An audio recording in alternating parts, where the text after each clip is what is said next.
Hi friends, this is your Kiran. Welcome back to Kiran Facts Sports channel. IPL 2024 first play of match అయితే ఎంతో ఉత్కంఠభరితంగా సాగుతుందని expect చేశాం. కానీ match అయితే ఎస్ఆర్హెచ్ చాలా ఈజీగా ఓడిపోవడం జరిగింది. చాలా మిస్టేక్స్ అయితే ఉన్నాయి ఎస్ఆర్హెచ్ ఇందులో. ఆ వీడియోలో చూద్దాం. అండ్ నెక్స్ట్ ఫైనల్కి వెళ్ళడానికి ఇంకో ఛాన్స్ ఉంది ఎస్ఆర్హెచ్కు రాజస్థాన్ రాయల్స్ అండ్ ఆర్సీబీ మధ్య రెండో ప్లే ఆఫ్లో విన్నర్తో ఆడడానికి. సో అందులో ఆడి ఫైనల్ వెళ్తుందని భావించేవారంతా వీడియోని లైక్ చేయండి, సబ్స్క్రైబ్ చేసుకోండి. ఇవాళ ఎవరు మిస్టేక్ అనేది కామెంట్ చేయండి. అండ్ వీడియోలోకి వెళ్ళినట్లయితే ఎస్ఆర్హెచ్లో ఒక ఫెంటాస్టిక్ గ్లెన్ ఫిలిప్ లాంటి ప్లేయర్ని తీసుకోవడం లేదు. విజయకాంత్ని తీసుకున్నారు, లెగ్ స్పిన్నర్, అండ్ అతడు కూడా యావరేజ్గా రాణిస్తున్నాడు.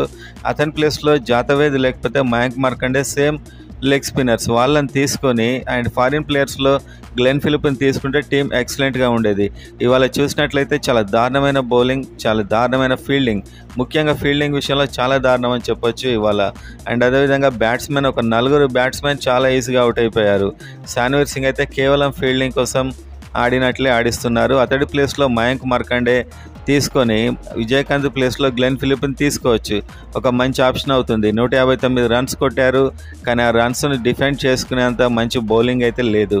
ఒక నటరాజన్ తప్పించి ఎవ్వరు కూడా బౌలింగ్ సరిగా వేయలేకపోయారు. సో కమిన్స్ కూడా వేయలేకపోయాడు లాస్ట్కు. కాకపోతే బ్యాటింగ్లో కమిన్స్ చెల్లయ్యాడు and Klaasen and Rahul Tripathi ఇవాళ ఆదుకున్నారని చెప్పొచ్చు. సో మొత్తానికి ఎప్పుడైతే ఒక పార్ట్నర్షిప్ బిల్డ్ అవుతుందో అప్పుడు అవుట్ అవుతూ వచ్చారు. కన్సిస్టెంట్గా పార్ట్నర్షిప్ అయితే లేదు. సో మొత్తానికి ఇలాంటి టీంతోనే నెక్స్ట్ మ్యాచ్కి వెళ్తే చాలా డిజాస్టర్ ఉంటుందని నేను అనుకుంటున్నాను. గ్లెన్ ఫిలిప్ని తీసుకుంటే చాలా బెస్ట్. 159 రన్స్ టార్గెట్ని అయితే కోల్కతా నైట్ రైడర్స్ అవలీలగా చేయడం జరిగింది. అండ్ ఫీల్డింగ్ కూడా చాలా చండాలంగా ఉంది.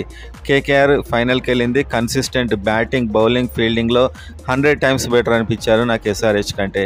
వాళ్ళు ఇదే కాదు ప్రతి మ్యాచ్లో రాణిస్తున్నారు. ఎస్ఆర్హెచ్ ఎప్పుడైతే బ్యాటింగ్ హిట్ అవుతుందో గెలుస్తున్నారు. అండ్ అబ్దుల్ సమద్ వీళ్ళంతా కూడా ట్రావిస్ హెడ్, అభిషేక్ శర్మ ఆడితేనే ఆడేలాంటి వాళ్ళ మీద డిపెండెడ్ బ్యాట్స్మెన్ వీళ్ళందరూ.